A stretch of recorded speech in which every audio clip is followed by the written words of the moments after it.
Bienvenidas y bienvenidos a tu canal Sí Te Leo. Sí Te Leo, sí te leo. Si lo crees, lo creas. Es el título de este libro que estamos leyendo de Brian Tracy en cooperación con la doctora Christina Stein. Bien interesante este libro, ya vamos en la página 66. Todavía nos queda harto, pero estamos haciendo una lectura lenta, reflexiva, analizando las cosas que nos quieren compartir, pero más aún cómo nosotros lo podemos aplicar. Ahí yo creo que está la gran dificultad de la lectura. La dificultad de la lectura no está en la pronunciación, en comprenderlo. No, nosotros podemos comprender una lectura a pesar de los vicios que tenemos, que traemos, por ejemplo, de la enseñanza básica, por ejemplo, que no entendemos lo que leemos, que necesitamos releer, o sea, estamos avanzando y vamos retrocediendo. Perros, para variar los perros. Bueno, iba pasando alguien por fuera. Que no entendemos, que necesitamos releer, como les decía, que no nos gusta leer, que a las personas les da sueño. Pero ¿saben cuál es el principal problema? Que las personas, por lo general, no saben cómo aplicar aquello que están leyendo. Y eso es un problema. Peor aún. Es peor. ¿Por qué? Porque a las personas les gusta leer. Si es que te gusta leer, pero no saben cómo aplicarlo. Y al no saber cómo aplicarlo, en el fondo se vuelve letra muerta, pues no te sirve de nada la lectura. No te sirve de nada leerte 50 libros al año, 200 libros al año, no sé cómo. Algunos dicen, no, ya he leído como 70 libros en un año. Chuta. Pero ¿cuánto aplica de eso? ¿Cómo efectivamente lo lleva a su vida? Entonces yo escuchaba ahí a una persona que decía, es mejor leer el mismo libro 10 veces que leer 10 libros distintos y no aplicar nada. Cuando tú haces una lectura que es reflexiva, que es analítica, en fin, y le estás tomando el peso a lo que estás leyendo, los asimilas con tu vida, es lo que nosotros le llamamos aprendizaje. ¿Verdad?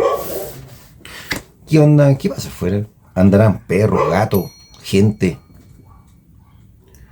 y reptilianos, no sé. Bueno, digámonos. El método Sedona.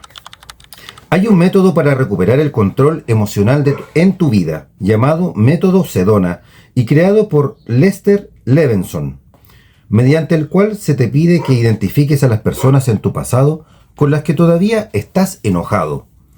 También que identifiques las situaciones de tu pasado por las que todavía estás molesto, esas cosas que hiciste o dejaste de hacer. Luego te hacen dos preguntas primero.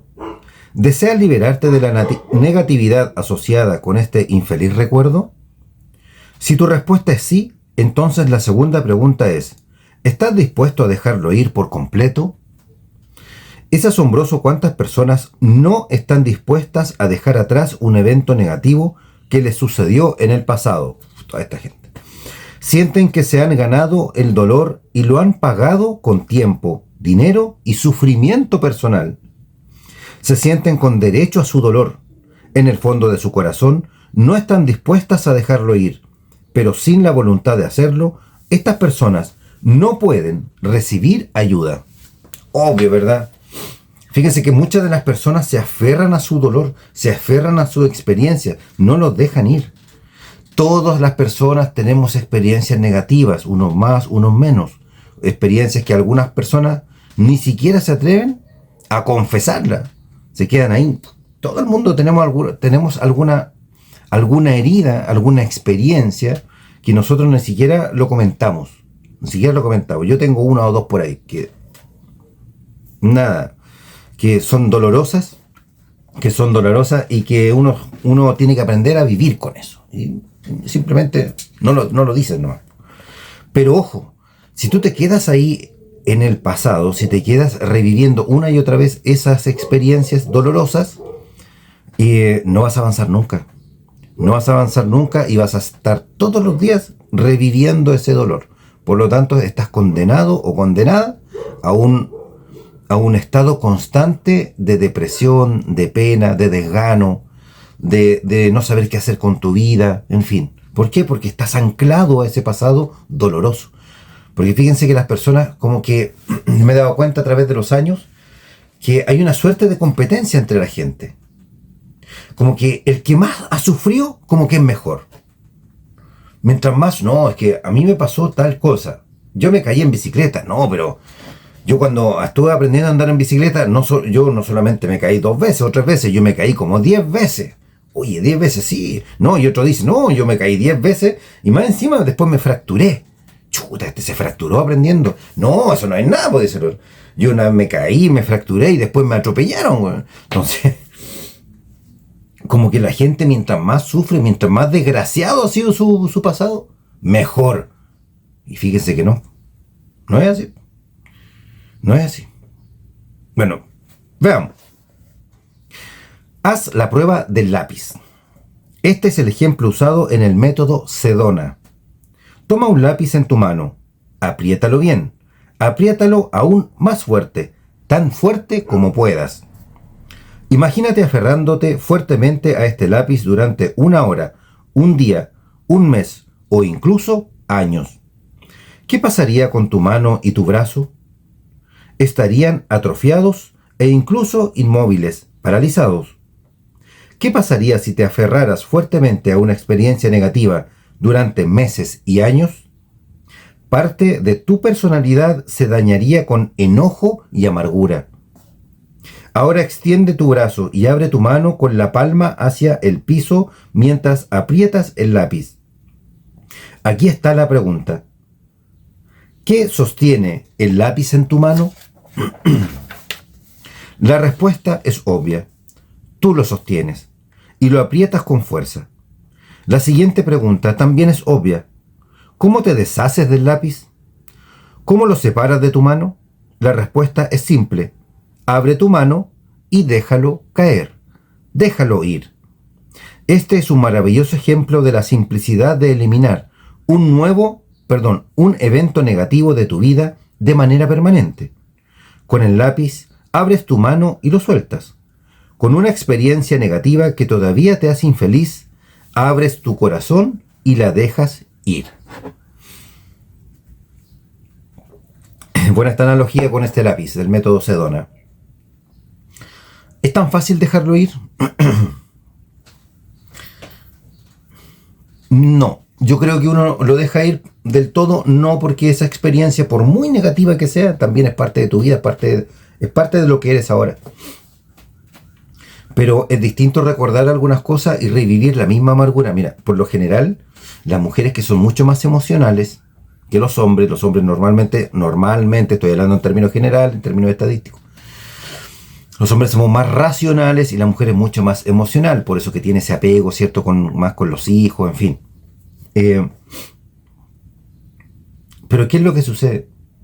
Que la mujer tiende a revivir su emoción mucho más fácilmente. Entonces, te está contando algo que le pasó, qué sé yo, con una expareja, o que le pasó cuando era más joven, cuando era niña, inclusive. Te cuenta algo y se pone a llorar. Y empieza a llorar. Y llora y sufre tanto como si ese acto o ese hecho hubiese sido el día anterior o esa misma mañana. O algo que había pasado hace 5 años, hace 10 años, inclusive más. Y lo vuelve a revivir con tal fuerza, con esa emoción negativa, que se pone a llorar, ¿cierto? Como si lo hubiese pasado el día anterior. Son características de las personas. No todas, no todas. A mí no me pasa eso. No, probablemente a lo mejor a ti no. Estamos hablando en términos estadísticos, ¿verdad? Pero cuando nosotros dejamos ir ciertas cosas, no es que las olvidemos del todo. No se olvidan, pero no se reviven con esa intensidad negativa si nosotros estamos constantemente rumiando aquellas cosas que nos hicieron mal, aquellas personas que nos hicieron mal, aquellas situaciones donde nosotros sufrimos mucho, qué sé yo, una pérdida de un familiar, por ejemplo, que además, por lo demás, es parte de la vida nomás, ¿verdad? Y qué sé yo, alguna desilusión amorosa, algún negocio que no funcionó, quebramos, qué sé yo, tuvimos una experiencia traumática, qué sé yo, tuvimos un accidente automovilístico, en fin, montones de cosas, ¿verdad?, que nos pueden suceder. Cosas que en muchos casos ni siquiera están bajo nuestro control. No están en nuestro control. Que se te muera un familiar no está dentro de tu control. ¿Qué es lo que controlamos realmente nosotros? ¿Qué es lo que nosotros controlamos? Es súper poco lo que nosotros controlamos. Lo que depende de nosotros realmente es lo que nosotros pensamos, lo que nosotros sentimos, cómo nos sentimos frente a ciertas situaciones, qué es lo que hacemos en el día a día, eso lo controlamos. Pero lo que piensa, lo que haga, qué sé yo, lo que diga otra persona, lo que le pase a otra persona, no es parte de nuestro control. Que nos pueda incomodar, que podamos sufrir por eso sí, pero todo en su justa medida. ¿Ya? Tú decides tus emociones, dice el libro. Recuerda, nadie te hace sentir nada. Nadie te hace enojar. Nada de lo que te ha pasado tiene control sobre ti. Precisamente lo que estaba diciendo. Ningún evento, circunstancia o persona previa puede afectar tus emociones sin tu permiso. Solo tú eres el que te hace sentir algo positivo o negativo por la forma en que interpretas ese evento pasado. Una de las más bellas de todas las emociones es la compasión. Sentir compasión por alguien significa comprender las emociones que siente la otra persona y luego aceptar esas emociones. Ojo que no necesariamente tú tienes que sentir eso. No necesariamente tienes que sentir el dolor, la pena del otro. Pero esa empatía se refiere a tratar de ponerse en el lugar del otro, que es prácticamente imposible, porque tú no sientes como la otra persona. ¿Ya? Pero aceptar la reacción y la emoción del otro es una lección que yo he estado aprendiendo a través del tiempo. A través del tiempo. ¿Por qué? Por ese concepto más racional que yo tengo. Bueno, cuando usas tu mente maravillosa con el propósito de encontrar razones para no juzgar, para dejar a la otra persona fuera de peligro y para liberarte de cualquier daño pasado, tomas el control total de tu pensamiento y de tus emociones. En lugar de encontrar razones por las cuales la otra persona es culpable y debe ser condenada y castigada, encuentras razones para declararla inocente y dejarla en libertad. Porque puta que somos inquisidores. Somos castigadores, somos buenos para apuntar con el dedo, ¿verdad? Pero cuando apuntamos con el dedo, recuerda que todos los otros deditos nos apuntan a nosotros. Cuando nos quejamos de las demás personas, cuando de lo que sea, de nuestros hijos, de parejas, de compañeros de trabajo, de familiares, de vecinos, cuando nos quejamos de cualquier cosa o de cualquier persona, ojo, pero ¿cuál ha sido mi contribución para eso? ¿Para bien o para mal? ¿Cuál ha sido mi contribución positiva? ¿Qué he hecho yo para poder subsanar esa situación? Normalmente nosotros endosamos las responsabilidades a otros y no hacemos ni siquiera un mea culpa, si no hacemos una introspección, no miramos a nosotros mismos, qué fue lo que estaba a nuestro alcance y nosotros no hicimos. Lo más fácil es echarle la culpa a los demás. Escríbelo y déjalo ir. Aquí hay un ejercicio simple que funciona para muchas personas. Toma una hoja de papel y escribe los nombres de las personas con las que aún estás enojado. Escribe las cosas que te hicieron sentirse justificado en tu enojo y tu condena. Luego toma ese pedazo de papel, rómpelo y tíralo a la basura. De esa manera, puedes usar tu poder de elección para liberarte del dolor del pasado, para dejarlo atrás o destruirlo por completo y poder disfrutar la libertad y la alegría del futuro. Mira qué interesante, ¿eh? Fíjate que esto una vez lo conversé con un grupo de estudiantes el año pasado. Y que yo había leído en otra oportunidad algo similar, pero en vez de romper este papel donde nosotros escribimos estas cosas negativas y hacemos este ejercicio de botarlo, ¿cierto? De tirarlo a un tarro de basura, lo que sea. Yo había escuchado de quemarlo, que había que quemar ese papel. Y fíjate que esta persona me decía, pero profe, mire, yo leí en una parte que no era bueno quemarlo, que había que botarlo. Le pregunté por qué. Porque decía que el quemar hace un cambio de, digamos, un cambio de estado lo que nosotros escribimos, y ese cambio de estado se va a través del humo, ¿cierto? Se quema, se empieza a convertir todo en humo y se empieza a ir hacia el cosmos, ¿verdad? Se empieza a ir hacia el espacio, hacia el lugar donde nosotros habitamos. Por lo tanto, toda esa energía negativa, toda esa emoción negativa que nosotros escribimos ahí, la transformamos después en otro tipo de energía, ¿cierto? Y que nosotros la estamos diseminando, la estamos esparciendo por nuestro ambiente. Como que la estamos llevando al cielo, la estamos llevando a los dioses, ¿verdad? Tiene por supuesto un compuesto ahí algo esotérico, pero no deja de tener razón. No deja de tener razón, ¿verdad? De eso de que cuando nosotros quemamos esto, en el fondo no lo estamos haciendo desaparecer, sino que lo estamos elevando al cielo, en el fondo. Entonces, mire, justo esa conversa concuerda con lo que dice este libro. ¿Qué dice el libro? Escribe los nombres de esas personas que te hicieron mal, que tuviste experiencias muy malas. A lo mejor escribe al ladito, ¿cierto?, la situación en la cual fue negativo, ¿verdad? Luego rómpelo y bótalo a la basura. Pero yo quiero agregar una cosa aquí, para que exista efectivamente una sanación. No botar ese papel, ¿cierto?, con esos nombres, con esas situaciones, con odio. Con odio. Sino yo creo que es mejor con un afán de perdonar. Porque a través del perdón logramos la sanación. Porque si nosotros lo votamos con un odio, vamos a quedar igual, a mi juicio, vamos a quedar igual con una sensación de amargura. Yo creo que es mejor esa experiencia, que todos hemos tenido experiencias negativas, es cambiar la pregunta del por qué a mí, cambiarla para un para qué era lo que necesitaba aprender, qué fue lo que me llevó a esas malas decisiones, y aprender de eso no para seguir sufriendo, sino para no volver a equivocarte de esa manera. Yo creo que por ahí yo le agregaría eso a este párrafo. Número 5 dice, racionalización. No, avancemos un poquito. La quinta causa de las emociones negativas es la racionalización. Esto ocurre cuando usas tu mente racional para poner una explicación socialmente aceptable sobre tu propio acto inaceptable. Tú lo explicas. Claro, le ponemos un componente racional a algo, lo hice para justificarlo en el fondo. Debido a la baja autoestima y los egos débiles, la mayoría de la gente no puede admitir que ha hecho o dicho algo que no fue del todo razonable y justificado por su parte. Incluso los peores criminales sienten que son inocentes y meramente víctimas de alguien, de algo o de la sociedad. Ellos racionalizan sus comportamientos o los justifican derechamente, ¿verdad?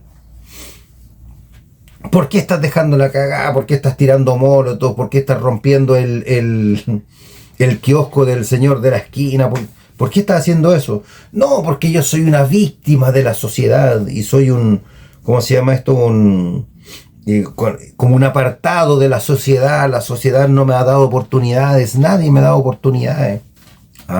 Y por eso te drogas. Y por eso fumas, por eso estás alcoholizado. Porque no tienes plata para capacitarte, para aprender, para estudiar, pero sí tienes plata para comprarte droga, alcohol, cigarros. Para eso sí para eso no te falta la plata, po. No te falta, ¿verdad? Pero no, si hay que pagar 20 lucas para una capacitación o hacer un curso online inclusive, no tengo plata, loco, no tengo plata, pero ahí está. ¿Cuánto valdrá una cajetilla de cigarros? No tengo idea, yo no fumo. 5 lucas, 6, 7 lucas, no tengo idea cuánto valdrá. ¿Y qué pasa si dejas de fumar y juntas esa plata y no sé, haces un curso, haces algo para aprender alguna manualidad, para hacer estos productos, venderlos, en fin? Yo creo que las personas, a través del tiempo, he conocido mucha gente que se llenan de excusas tan estúpidas, pero gente de todas las edades, de todas las edades. Esto no es un tema de edad, ni de género, ni de nada de eso. Gente que se excusa en las cosas que hace, que es lo que dice, y normalmente la culpa es de otro, po. La culpa es de otro. Nunca es la responsabilidad mía. Siempre, ¿y por qué haces eso? Es que el otro hace eso, es que esto me pasó, es que esto vivió, es que fulanito me dijo esto, es que cuando chico viví tal cosa. Siempre la responsabilidad de otros. Siempre. Nunca es el aquí y el ahora. Nunca es, ¿sabéis qué? Me voy a decir, no, ya no más. Yo voy a trabajar en mí mismo, voy a empezar a salir. Yo no quiero sentirme así, por lo tanto voy a dejar esa energía negativa y voy a empezar a trabajar en esto. Nunca hay una responsabilidad personal. Siempre se le atribuye a algo externo. Nunca retomar el control. Elimina la expresión de las emociones negativas. Y con esto terminamos el día de hoy. Sí, hay que hacer cosas. Peter Ouspensky, en su libro En busca de lo milagroso, explicó que casi toda infelicidad proviene de la expresión de las emociones. De las emociones negativas. Es la constante conversación y repetición de una situación negativa que mantiene las emociones negativas vivas y en crecimiento. Lo que yo denomino como rumear, ¿verdad? Seguimos rumeando, ahí masticando todas estas situaciones negativas, ¿cierto? Que nos provocan una infelicidad y lo seguimos reviviendo y seguimos, ¿verdad? En este sentido, tus emociones negativas se pueden comparar con un incendio forestal que comienza con una chispa pero puede extenderse rápidamente fuera de control. Pero si una chispa cae sobre un pincel seco y la apagas inmediatamente, no se inicia ni se propaga el fuego. De la misma manera, si detienes la emoción negativa en el momento en que se activa, se apaga rápidamente como un fuego pequeño y no causa daños. Sin embargo, si continuamente hablas sobre la causa de la emoción negativa, tanto contigo como con los demás, pronto puedes perder el control como un incendio y abrumar completamente tus pensamientos y tus emociones. Con la exclusión de cualquier otro pensamiento o sentimiento, pronto pierdes tu capacidad para pensar con claridad. Bien interesante y es súper lógico. Yo creo que este último párrafo puede coronar aquello que estábamos conversando el día de hoy.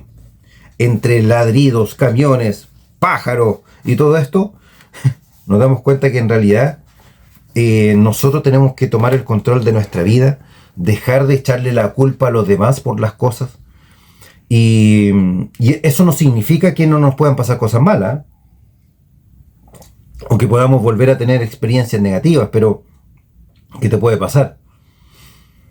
¿Verdad? Sería muy difícil que en la vida nunca te pasara nada malo, pero así como te pasan cosas malas, también te pasan cosas buenas. Entonces hay que ir aprovechando esas cosas buenas y las cosas malas, encapsularlas. Evitar que esa chispa de negatividad, de emoción negativa, siga creciendo. Entonces quitémonos eso de, yo sufro más que tú, soy mejor. A mí me han pasado cosas peores. Esa competencia que hay por lo imbécil, por lo idiota, por lo negativo. Mientras más negativo, mientras más penca sea la experiencia que tú cuentes, oh, pobrecito, no puede ser. ¿Cómo soportó tanto? Mira, pobrecito, pobrecita. ¿Cómo lo hace para seguir en pie? ¿Qué fortaleza tiene que tener? No tiene ninguna fortaleza, weón. No tiene ninguna fortaleza. Lo que está haciendo es victimizarse para justificar su falta de crecimiento personal. Porque el crecimiento personal requiere de trabajo y de un trabajo constante, que es diario, que ni siquiera es totalmente ascendente, tiene muchas caídas en el camino, muchas caídas, pero la tendencia debiera ser al alza entre tu punto de partida y un punto final, ¿cierto? Digamos, a través del tiempo. Ese camino es así, ¿verdad? Sube, baja, pero la tendencia es al alza. Si nosotros hacemos una línea recta, la tendencia debiera ser al alza. Y a lo mejor ni siquiera es así, tan empinado. A lo mejor es así nomás, ¿verdad? No hay tanta diferencia a través del tiempo de cómo vas evolucionando, porque eso también es súper personal. Y también depende del objetivo que tú tengas, o de los objetivos que tú tengas. Pero lo que hay que quitarse definitivamente es eso de pare de sufrir. Había un comediante por ahí en el Kiki Morandé hace años atrás que decía pare de sufrir y le pegaba en la cabeza a la persona. Pero eso tenemos que hacer. Y miren, yo creo que esto viene inclusive de un concepto histórico, Fíjense que por ahí, por los años 60, Chile era el segundo país más pobre de Latinoamérica. Por lo tanto, había no solamente una pobreza en el sentido material, sino que además de eso, una pobreza cultural, una pobreza del pensamiento. Definitivamente éramos una sociedad bastante mediocre. Más atrás aún, piensen ustedes que siglo XV, ¿verdad? Cuando empieza el descubrimiento, la conquista de Chile, ¿cierto? La época de la colonia, en fin, todo eso. Piensen ustedes que en lo que era el territorio chileno, aquí no habían ciudades, pues. No habían ciudades. Los pueblos indígenas nuestros eran un poquito más que un pueblo prehistórico, no tenía ciudades. No tenían nada. Andaban con taparrabos, pues viejo, con taparrabos, y era un poco más que un pueblo prehistórico. Vean las imágenes que hay por ahí en TVN, o busquen las imágenes que hay del pueblo Yagán, cuando ya no estaban los españoles, ya éramos chilenos. Estamos hablando de esto ya en 1930, por haber sido, cuando hubo el pueblo Ona, los Yaganes, ¿cierto? Que están en la zona extremo sur, que ya no existen. ¿Y por qué ya no existen? Porque creo que por ahí queda un par de Yaganes, sí. Los Onas, ¿cierto? Ya no existen. Porque fueron masacrados por el pueblo chileno, no los españoles, los chilenos fueron masacrados. Trataron de salvarlos por ahí, la congregación salesiana los pescó, los vistió, en fin. ¿Pero qué pasó? Como los sacaron de su medio ambiente y todo eso, finalmente se enfermaron y empezaron a morir. Pero las imágenes que hay es ver una película de la prehistoria. Cómo andaban vestidos, si es que andaban vestidos, si andaban con unas cosas así nomás. Era un pueblo muy, muy rudimentario, muy rudimentario.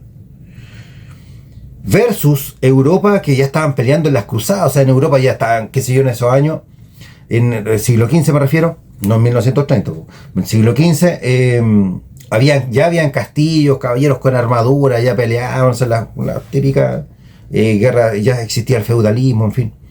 Y acá los pueblos andaban con taparrabos. Entonces la diferencia es muy grande. Y la cultura chilena que se empieza a crear a partir de prácticamente 1900, ¿verdad? Y antes podríamos decir que era muy colonial todo. Tenía esa mentalidad y había mucha pobreza, había mucha... acuérdense de todos estos conflictos que habían con el salitre. Entonces se creó una cultura de escasez, de pobreza, en fin, no solamente en lo material, sino que también en lo cultural, en lo mental. Por lo tanto, eso costó sacarlo, costó muchos años. Y yo creo que, acuérdense que los argentinos nos decían chilenito nos decían, ¿por qué? Chilenito siempre así como agachadito, así, como humildito, esa falsa humildad, porque eso no tiene nada que ver con la humildad. Mucha gente ahora recién a través de las redes sociales, a través de la lectura, de los estudios, hay mucha gente que está creciendo, que se está, lo que dicen los gringos, el empowerment, que se están empoderando de buena manera. Y eso parte también por una suerte de revolución cultural, pero también tiene su lado negativo. Ya, estimados, aquí quedamos hasta el día de hoy y seguimos con la lectura ya el día de mañana. Vamos a ver si seguimos. Mañana sábado me voy a trabajar temprano, pero bueno. Quedamos en la página 70 de este libro. Que esté muy bien, cuídate.